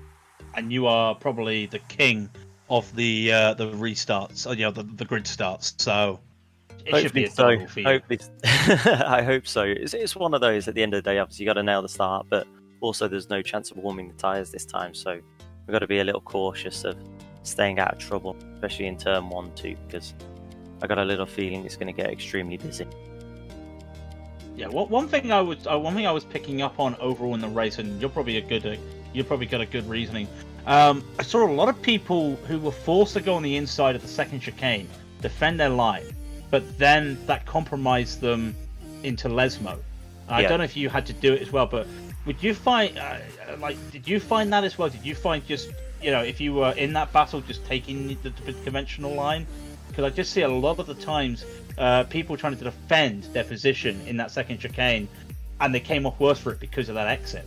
It's so tricky. The thing is, if you don't defend, then you're almost just handing position. And then what that does, if someone else decides they want to try and follow, or if you get tagged whilst going through the first left and it spins you, then it's almost the end of your race anyway. So it's one of those that you got to defend and then try and damage limitation. The thing is, obviously, you normally brake under the bridge, and if you're taking a tighter line, you can't brake under the bridge. Otherwise, you're just going to pinch the corner too much, and that's what happened to the Audi in front of me. That he just pinched the corner a little bit and just skipped over the curbs, and so I was able to get by. But it's tough. The thing is, of course, you can't just say this is the rule of how to do it best, because every situation is always going to be slightly different depending on what the car in front of you and behind you is doing. That's the other thing. When there's more than one car, if there's just two of you, then of course you can try and manipulate it a little bit. If there's 3 or 4 of you, you got to also be aware of what's happening behind you as well. And I was going to say, for Monza in particular, was it tricky to come back to it after, starting off at Silverstone and Le Mans for this season? Well, I think we're a little fortunate that this week the VRS is at Monza, and so of course, like quite a few people, I ended up using a setup shop, and I was able to get the setup basically yesterday and do a practice run during one of the VRS races, which was a little bit fortunate. And so I did one of those as well, 6 o'clock before this race, and actually I felt that race went better than my current one. Well, at the start at least. I ended up with a bit of damage, I think, from the first braking zone. and of course you can't tell whether you've got damage or not. So I think I managed to get away with it, so pretty happy with that. Top Merkin. But I had a pretty awesome battle with Armstrong basically all the way through that race. I think you tried to go around the outside of him at one stage, didn't you? On the first chicane. The thing is, you can try it, and of course it's all about car position. If they put it on the inside, then it only gives you one option to go around the outside. But it is, like I said, you have to read every situation and try and do the best of it. And the thing is, you can go in deep into turn 1, but then it's really going to hurt you at turn 2, and so you just got to make sure that you don't compromise yourself too much.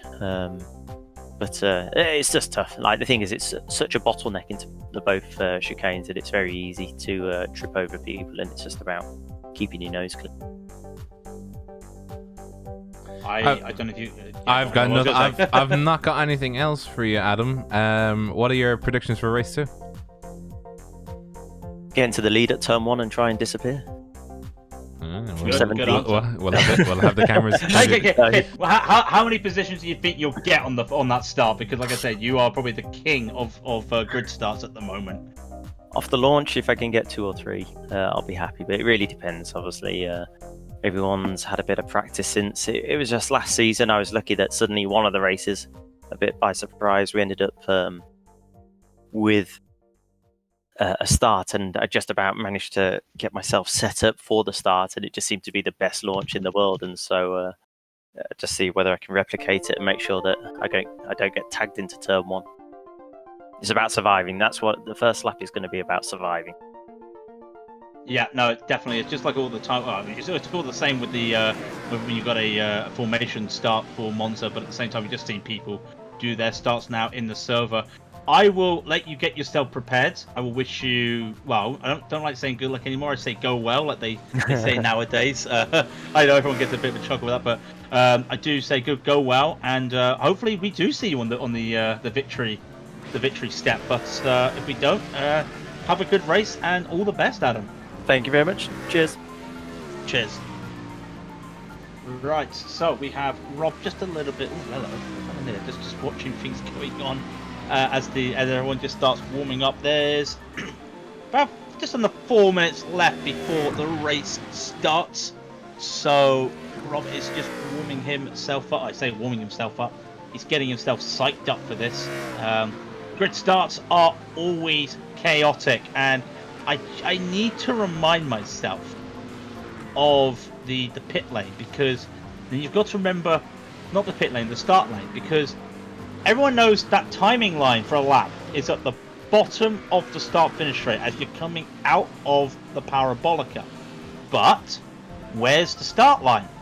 Halfway up the track. So we know that we've got 50 cars, just over 50 cars in the race. So some of them may have the rare, the rare experience of starting at an angle. I mean, we had Le Mans last week, so they're used to it, some of them. But they'll have that where they'll be at an angle. And again, this throws into issues the braking for turn 1. It's a totally different kettle of fish. A saying that we developed in England, if people don't know, different kettle of fish. This is totally different. Because it's no longer braking at the 150 or braking at the for a first lap, you're probably braking at the 150. Now you've got to start thinking about, can I push it to 50? Well, if you're at the front of the field, no. If you're at the back of the field, yes. But by the time you get there, you'll still be braking at the 100. So do you brake at 100? Do you brake at 150? Really going to be a question of who wants it the most. Is there going to be chaos at the start? This is probably the race we see chaos. With no offense to these guys, because no one's done a grid. No one has done a grid start. I don't even think VRS this week is grid starts, and someone might correct me because unfortunately I don't do a lot of VRS. I cannot imagine it's going to be chaotic. But we know Simon. We do know Simon Dodd. No, Simon Dodd. Sorry, Ben Smith. Why am I saying Simon Dodd? Ben Smith is on a pole for this. The pro driver. It'd be interesting to see. He started at the back of the field and came up to 27th in that first race. So had a really good drive up the field, kept his car clean, kept his nose dry. did some good work there. So it'll be interesting to see what he is able to do. We got a minute 20 left. Just stalling for time. I have checked my trading paint is working this time. If everyone was there at the start, I think a bit of an issue with my trading paint, but we've got that fixed. Like I said, I'm not really sure what to expect apart from this case. There's loads of cars. I'm seeing a multitude of cars just using any runoff they can to get started here. That looks like that's Christian Forsyth there doing a practice start. You've got drivers pulling off on the runs, on the runaways. You've got people starting almost just on the oval section. Almost people just finding any piece of. The only thing they're not doing practice starts.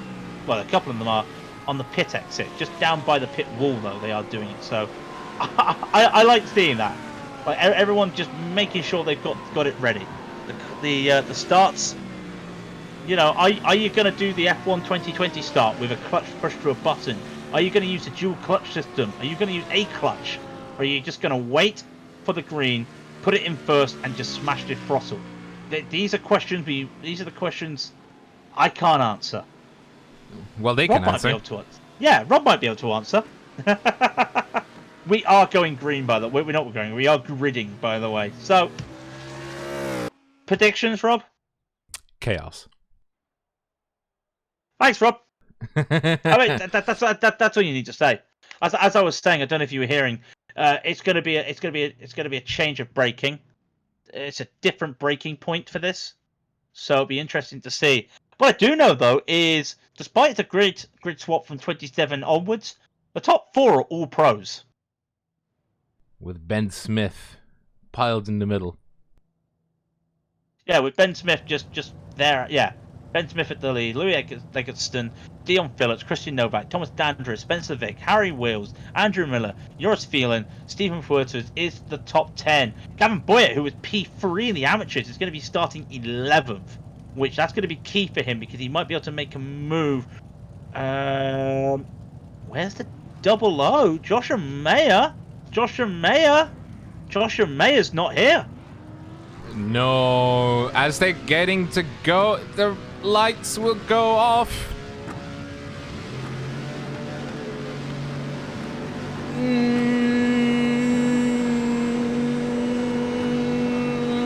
Now, as they go, I can just see a lot of cars going on the outside. That is the American stars and banners going on the outside. Just look at the amount of cars. Ooh, my goodness gracious. Oh my goodness gracious. Oh. Uh-oh. Chaos, but look at it. Ben Smith gets by. Everyone's just going in slowly. There's a spin car. There's one car off, but there's a TCR car. Another car into the gravel. Gavin Boyer is off. Gavin Boyer is off as well. I did not see which car did the spin there. He is still there waiting for everybody. It's car number 10. It is car number 10, which is... I can't remember who car number 10 is at the moment. That is Tobias Younger has gone off. What about the front as they come down into the second chicane? Everything's looking pretty safe at the moment at the front of the field. What about the middle of the field? Still going in. There's a 2x2 battle going up ahead though. And we've got a Ford that spun around. Who's that? That's Wygen. Is that Wygen? Is that Wygen? It's more. It's an RSR car. It's an RSR car going. Guess what? There's chaos on the second chicane. Oh my word. The cars are still going. There's a yellow flag, people. Here's the plates of the car rejoining. This is chaos. Well, I think it's Wygen that was out, but there's an RSR car definitely caught in damage there. It is an RSR car. It is Steinblatten, the winner of the last race, and he's got massive damage. James Goldstein as well has also got... No, it's not James Goldstein. It's all over the place. My brain is trying to wire this up. It's all gone wrong for plenty of people. And it is not going to get any better. So, we've got a fair few casualties. Rutko Eigen with a massively damaged car. Christian Stockel making it through. And there's a few cars with damage. Julian Kesselhull as well. Oh, we've got another spin. Steve Furters has done a spin. Wow, I'm just waiting for everyone to cross the line to see what's going on. Eggleston at the front of the field though. Eggleston trying to make a move onto Ben Smith. Can't make it work. and he's gone in so hot that Dion Phillips there looks like he's going to make a move coming out the second chicane. But this BMW is just so strong at the moment. What can the Audi of Phillips do? Not so sure. Wygen has parked the car, by the way. That is the race done for Wygen. Phillips trying to make a move. Christo was saying about the inside here. What can he do? Decides against it, but now Novak is catching up to him. We've got cars again off at the intersection. That is Christian Furs. He's lost it at the first chicane. He's done the safe thing and gone through the lane of shame. That's a brilliant name. Oh my god. I'm just trying to watch it. I mean, Oscar Coper has made up a few spots, but not a lot after that chaos. Jonas Dreyer has lost a few spots. Noah Deck and Mensner. You don't usually talk about amateur drivers making up all the spots on the grid starts here. But Noah Deck, Mensner and Lee making up a dozen spots each almost. Just holding on at the moment. Yeah, first all the way down the back of the field. He's got Kessel Hunt behind him as well. And like you were saying, Kessel Hunt has got a lot of damage to that car. I'm surprised it's still really in one piece. Oh, there's a three-way battle, and that is Gavin Boyer being squeezed on the outside by the car number 20, and he's just and he rode the sausage curbs in a very bad way. That is the splitter giving a very big no to him. How is he still driving after eating so many sausage curbs? Hello? I don't know. Like, how has he managed to keep that in one piece? I don't know. Insane. Ben Smith, by the way, holding on to the lead. James Armstrong in the pits. Yeah, he had a lot of damage. I did see him going down the field. Not sure what's happened to him. But the front of the field is pretty... You know what? The top five at the we've front got of the another field. car off. That is Joris Thielen going off at... That's the TVR car going off. Let's see what happened to him.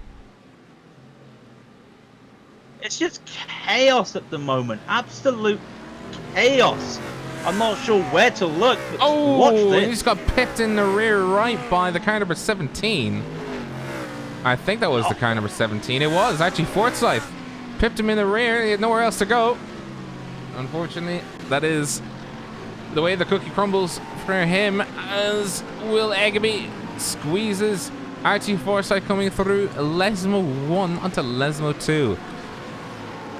Forsyth's gone down a couple of spots. Copa managed to get by Forsyth. I think it was in the second chicane. The sunset coming down the back straight, though, is really playing havoc. Copa trying to make a lot of moves up at the moment, as is Tikins. Christo's lost a position. That's Jesse Jones getting by there. The RSR car, only two RSR cars now in this race. But all of a sudden, Copa, hey, look at this, his friend, Milan Tikins. They're going to rekindle that battle they had last race. And this is for 14th and 15th overall. That they need to get as many points as they can in this pro battle. Again, up the front, some more side-by-side action. Jones getting on the defense on Christo. And again, it looks like Novak again side-by-side with Dandridge at the front. But the leaders are just pulling away. Ben Smith has a half a second lead over Phillips, and Eggleston is almost a second behind Phillips. Meanwhile, Dandridge and Novak, they're side-by-side right now. Dandridge takes P4. And yet Novak, oh, looks a late drive there from Novak. Makes it sit down. I thought he gave up. Wow. What a move. I thought he gave up. Never give up. That's what the saying goes. And that brings Harry Wills and Spencer Vick into the action. That is a gaggle of three amateurs now going at it for 5th, 6th and 7th overall, but 1st, 2nd and 3rd in class. Harry Wills tucking into the rear end of the car number 52 as he's looking to see if he can get an opening, and you can just see cars behind him. That's Jesse Jones in 9th position, battling Adam Christo in 10th position. Adam Christo carrying damage to the front end of his car, but not too much damage that he needs to park the car, and he's lost ground on the rear end of Jesse Jones. And there's more battles going on behind them. That's Milan Tikins attempting to just stave away the myriad of cars. I don't like this. Side by side, it's Copa and Hutch. Carter Hutchinson there just makes the move onto Copa. Edgebeat was right behind him, and Forsyth. This is a huge gaggle at the moment. 12, 11, 12, 13, 14, 15, and 16. They're all separated by a second at the moment. They're called pros for a reason, and they're doing as much as they can. Teekins, though, is taking advantage of this little battle behind them. He is pulling away from Hutchinson, and Copa needs, if he wants to try and get some good points here, he needs to get by Hutchinson. But it's going to be a tough ask as Hutchinson pulling away from him. And at Edgebury as well, behind Copa. One of these cars is going to make a move onto the braking. I can just feel it. Hutchinson goes onto the inside, and a late little dive there from Copa, and he wanted to get onto the outside, didn't want to plow in, and Edgebury almost had a move there. Is that Hutchinson going slow? Hit the sausage cuts, he did. A little bit of bumping there from Edgebury from Copa. Nowhere to go, but holds on to it. But this might set up Edgebury for a overtake. Meanwhile, up ahead, Harry Wills has gained a spot over Spencer Vick, and that's Miller almost trying to catch him as well. They're all pretty much bunched up here. And Dion Phillips now wants to have a go at Ben Smith. What? That is Oscar Coper getting ejected.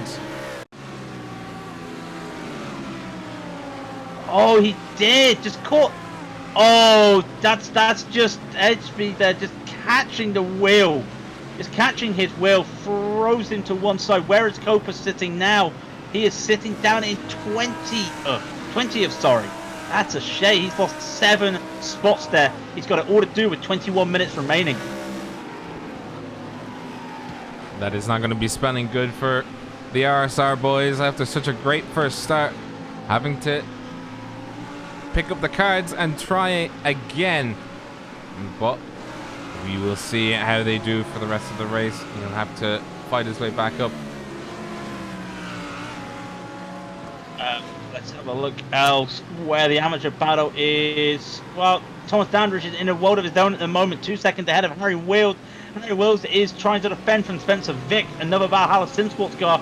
We may not have Boyer at the front, but we've got Vick here trying to hold on to Wills. Wills is trying to break the toe. It's not working. I think Spencer might want to make a move here. Bit of a late dive. Would he make the move? They're going to be side by side, entering a Ascari. Gone too hot. Oh, a little bit of a rear touch there from Wills. But yeah, Vic went too hot. He's realised it. He's given away another spot as Jesse Jones gets by. Jesse now, after everything that's happened for RSR, is flying the flag himself for RSR. Jesse Jones, the sole survivor, as I'd like to term it. Oh, that's Harry Wills cooking in through the second chicane. He's flashing his lights, making sure Harry Wills knows what's about to happen. Goes on the inside, Harry Wills letting him by. Oh. Onto it, doesn't he? He holds onto it right there. Oh, the Twitch spots are back, boys. Yeah, we've got the Twitch bots. Do you want to become famous? Well, I'm sorry, Twitch bot. The RSR World Series is already famous with battles like this. What can Wills do on the defense of Vic? He's got that slipstream. Vic cannot do anything at the moment, but he's got Christo right behind him. This is where heroes are made, not famous people. Dion Phillips is losing the toe of Ben Smith. Every now and then, a little bit of inconsistency from Smith, and he just loses it, and he loses the lead that he gains. And Phillips trying to catch up behind him. Egerton and Novak battling. These are not the pros you would be expecting. We saw different pros leading the first race. These are a new breed, if you want to say. Some of the guys we haven't seen a lot of for a few races. Matt Dietrich also retired the car. Novak trying to get a pull on the Ferrari on Louis Egerton in the BMW. Can he do this? Can a Ferrari make this move? Egerton goes onto the inside. It's going to almost be touching there. Novak holding onto the brakes. Good braking there. Egerton just doing some defense there. I think they're all learning from Adam Crypto, who did some fantastic defending last season, and he's just introduced a new textbook to the race. A new textbook to the textbook. So, do we call that textbook squared? Call it what you want. I'll tell you what I will call this, though. I'll call it Jesse Jones up into 5th in the pros. Currently 6th overall. He's got past Harry. He's made up 18 places. This is a fantastic drive once again from Jones. Can he catch up to Dandridge? Maybe. He has been doing some blistering laps recently, so we'll wait and see. You just see the cars going through Lesmo 1. That is Harry Wills going wide, coming through Lesmo 1. You just see Jesse Jones. He is on his own. Adam Cristo pushing by. He's now up into 7th position. He's made up 2 positions this race. Or, well, no, not this race. This lap. And he has taken over Harry Wills and Andrew Miller. And he's looking to see if he can get to the rear end of Jesse Jones. He's got 2.5 seconds to make up.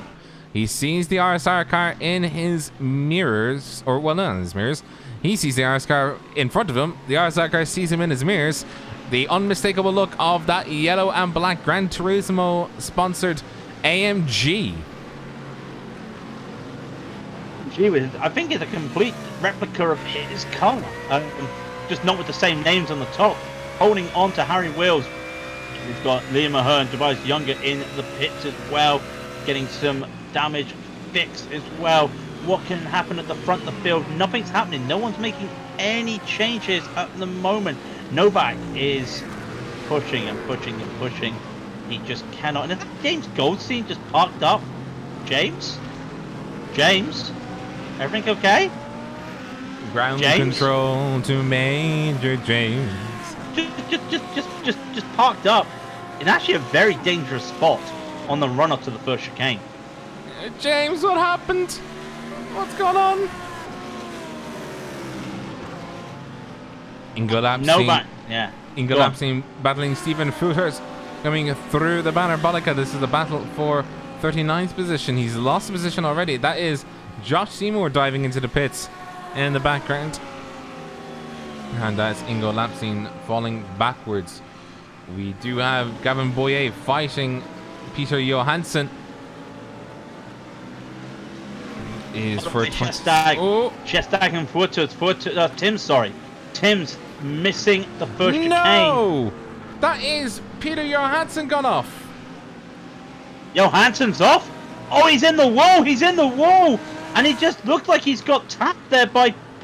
He's got tapped there from Boyer. I think he didn't realise they were that close. And, just tagged him. I don't think they realised he was that close. And Boyer's down as well. But, wow, that's unlucky for Johansson. All the way down the field now and defending against Simon Dodd. That's not where he wanted to be. That is such a shame for him. Now, Novak, what can he do here this time? Can he keep catching Egerton every time he comes down to the first chicane? Louis puts himself in a defensive position. Can Novak sell a dummy right now? He's not going for it. We're halfway through the race. Decides against it once again. But the more he does this, the more he holds himself up, the more there is Dandridge behind him. Jesse Jones behind. Jesse Jones. Look at Jesse Jones. He's right on this slipstream right now. A 49.345. No one's doing times like that right now. No one is doing times like that, but Jesse Jones is, and he's catching. Meanwhile, Christo Wills. Ooh, I do apologise. Side by side behind them. Louis Egerton hit the grass, and he's just taking out Novak as well. Oh, I think that was no. Oh, that was no. They were both side by side and must have just caught together. And just as they came together, it would have been fine if it wasn't for Egerton just clipping onto the grass. They're still battling, by the way. Did they not lose any much time? They didn't lose a lot of time from that. They're right back into it. Despite losing a few places. But Jesse Jones is up to third. No, we've got another car gone off. That's Spencer Vick gone off. Vick's gone off. Meanwhile, I'm watching this with Novak and Egerton. And they're climbing again. Novak on the inside just get tagged up there, and he spins Egerton, and Egerton almost flips over from that. And now Adam Christo's making his way up.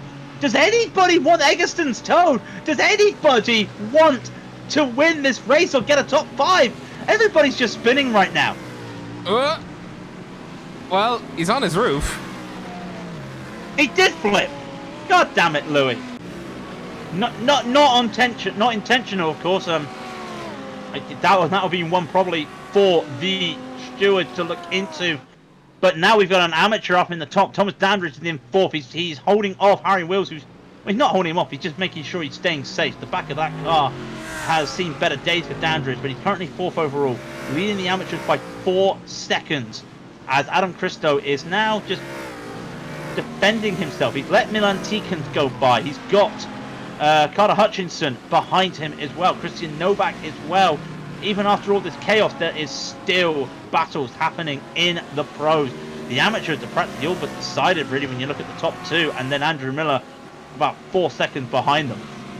And meanwhile, Ben Smith and Dion Phillips, I don't think they realise what's been going on. They've just been driving.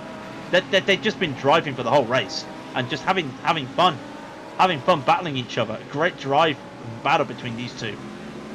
Oscar Koper back up into 14th after coming all the way down to 20th. He's gained a few positions, so he's going to be happy with his recovery drive, but he won't have enough we've time. got a spin. Chris Hamer spun at the second chicane. He's holding his brakes. And somebody else has gone off. That's Go Trip, and there's another car coming. Oh, there's too many cars. It's side by side. Oh, they were side by side just as he went to tow. Who was that side by side with him? That was Christian Furs. That Furs going side by side with. Did not see who that he was was Jack there. Rouse. That was Jack Rouse, and they both collided, and Rouse had to take the long way, the walk of shame. Harry Wills. I've had a spin. What? He's had a spin through all that. He's had an incident. He's down the field. He's now down. He's lost.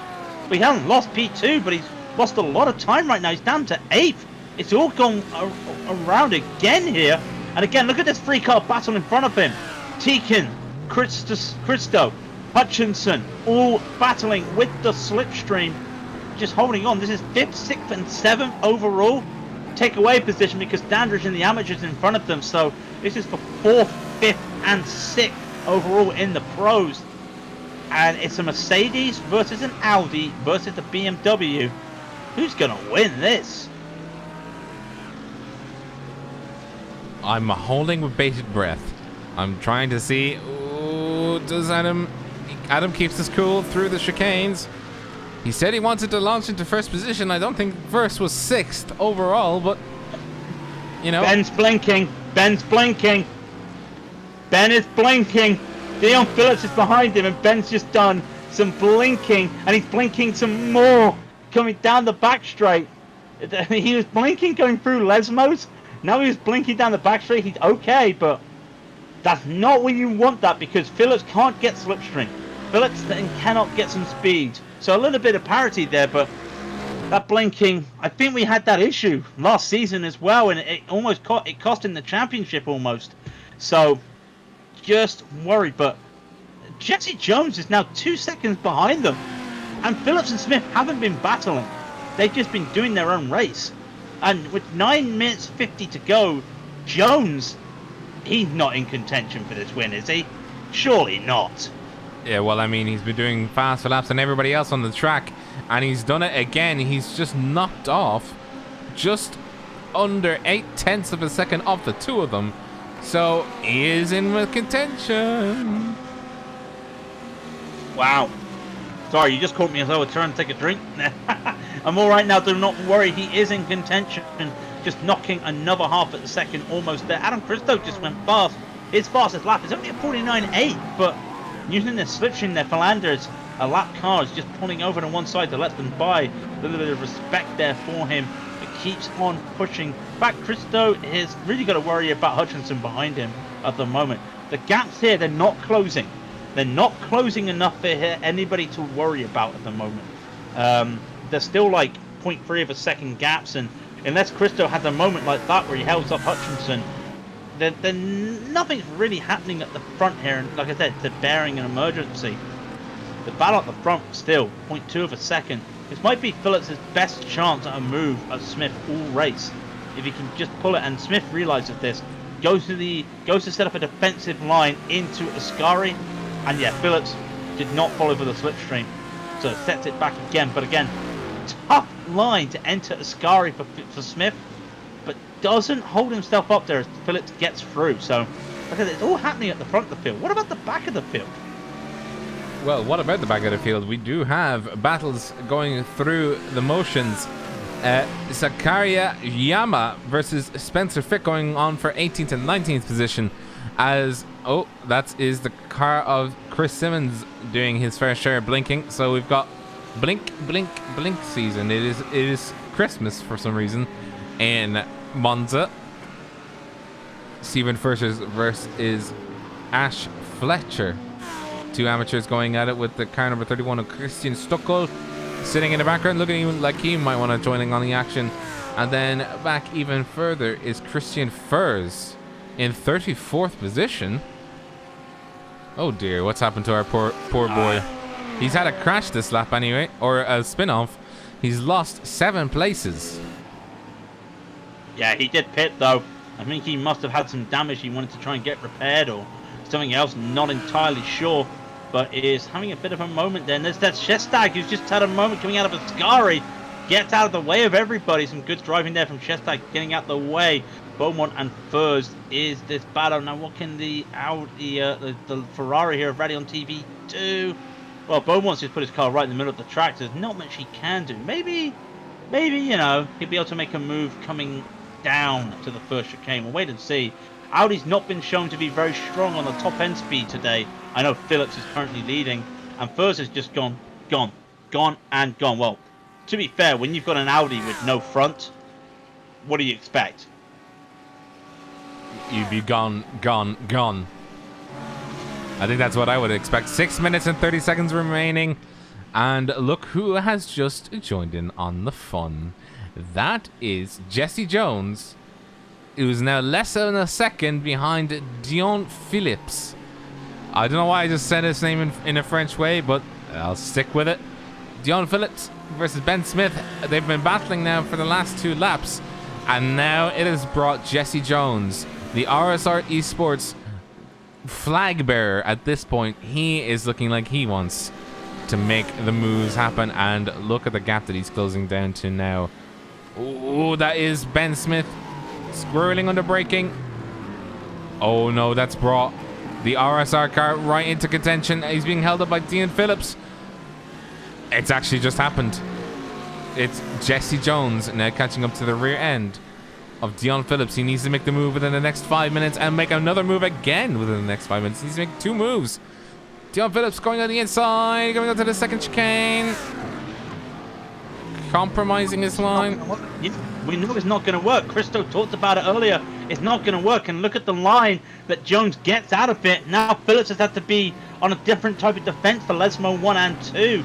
He has got that slipstream with Smith in front of him just to help him a little bit. Only a little bit. Just going to be keeping an eye out there. But out of Lesmo caught the back of that BMW, sliding for Jones, keeping the car under. That's what I like to see. Smith does have this slipstream, as we were saying, from Smith. Not the same gap, though, compared to what Jones has. And Jones is catching. And so is Phillips, actually, but losing time, lifting a bit. So I reckon there's going to be a move coming down the start-finish straight, providing Jones doesn't go hot through Ascari. He's recovered, but lost a little bit of time. Now Phillips is back with Smith. He cannot go side by side like he did with Smith last lap. That cost him because that brought Jones into it. This is lap 14. They'll be starting lap 15 of 17 as they come around this corner. Yeah, this parabolica. They come around. I was going to say this final time, but there's still 2 laps to go. The gap is 0.3 between Smith and Phillips. It's 0.5 between Phillips and Jones. What is going to happen this time around? Carnage chaos. That's what's going to happen. No, Rob, we're not going to have carnage chaos. We're not going to have carnage chaos. In fact, it's all pretty safe at the moment. You can tell Jones wants in on this. You can tell Jones wants this. This is shaping. Oh, he's had a bit of a slide on the exit there of the chicane. But Phillips has had a better exit there compared to Smith. He really wants to go for this now. Smith has to think about this. Does he defend on the inside? Does he stay on the outside? Does he stay with normal line? Does he force Phillips to make the issue? No, Smith is taking that defensive line. Goes to the middle of the... Oh, that's smart. Goes to the middle of the track. No, there's going to be touching. No, there is touching. But it's not Phillips on Smith. It's Jones on Phillips. And no, there's more touching. Jones does get that, but no! No! No from Phillips! No! And Jones is spun! Just a replay of what happened. Oh, there's a bit of a checkup going side by side. Again, Dion Phillips. Oh. And then as Jesse Jones returns onto track, he's returning in on the apex, and Archie Forster's got nowhere to go and smashes into the back of him. It's all gone wrong. I am shocked.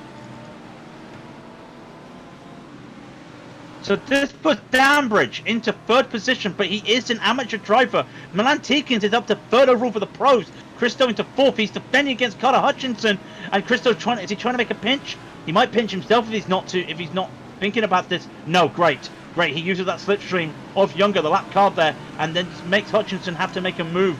So if the final lap starts, no, there's not a final lap. There's one lap to go after this. I do apologise. Penultimate lap starting.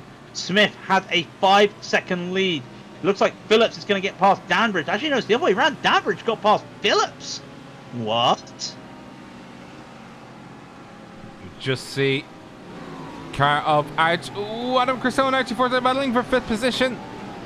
And Christo making the move and solidifying it. Sticking in 5th position as they come past the first chicane onto the second. Just see Archie Forsyth now battling. Oh no, he's lost. He has lost the position to Andrew Miller. Yes, sorry, yes, I'm just looking at that. He's lost the position to Andrew Miller. Harry Wills there still in P2. It's getting a little bit dicey at the amateurs once again. Wills and Miller, where we heard that before, but I'm still keeping an eye on this battle because if Tegan can get past Danbridge, final lap could be very interesting because the damage on the back of that car of Phillips, it's not wing damage, but there is a bit of drag. And there you go. Teakins gets past Dandridge. So that will put him up into third overall and also P3 for the pros as he already was. A second is the gap. Less than a second is the gap on Phillips. What can this pro driver, this champion of Dutch champion last season, European champion last year, what can he do? Meanwhile, can Christo hold on to this P4 against Hutchinson? That's going to be an interesting story. These two have been battling for the last 3 laps as well. Some great driving. And I'm just trying to see, where are the rest of the RSRs? Because Copa sitting in 14th. He's got his teammate Jones in front. He's just getting past Noah Deck. That's an amateur, but it's all gone wrong for the RSR boys today. The second race, I mean, sorry. And that is Adam Christo taking a very wide line coming through the start-finish line on the final lap. He's going to be defending with his heart in his mouth, I think. Oh, closing up. Car number 71 almost hitting the rear end of Adam Christo, but he brakes just in time. He'll be fighting all the way down towards the second chicane, on towards lesson 1 and 2. Will Carter Hutchinson make a move here? Will he? No. No, he won't make a move, and also at the same time, Teakins wanted to make a move on Phillips. Phillips went on that defensive line into the second chicane. He's now on that defensive line into Lesmo 1. That's definitely going to compromise him.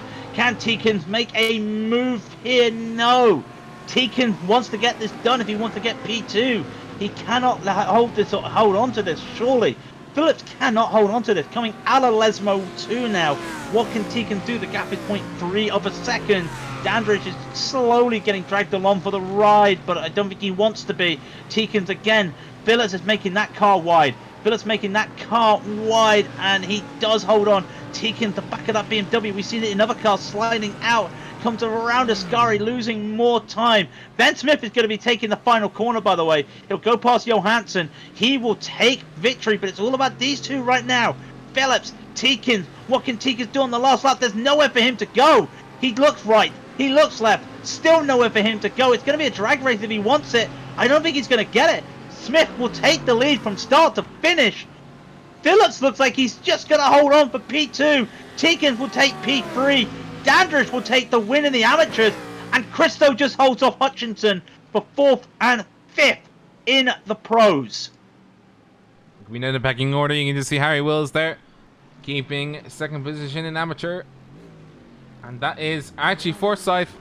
Oh no, he's ran out of fuel.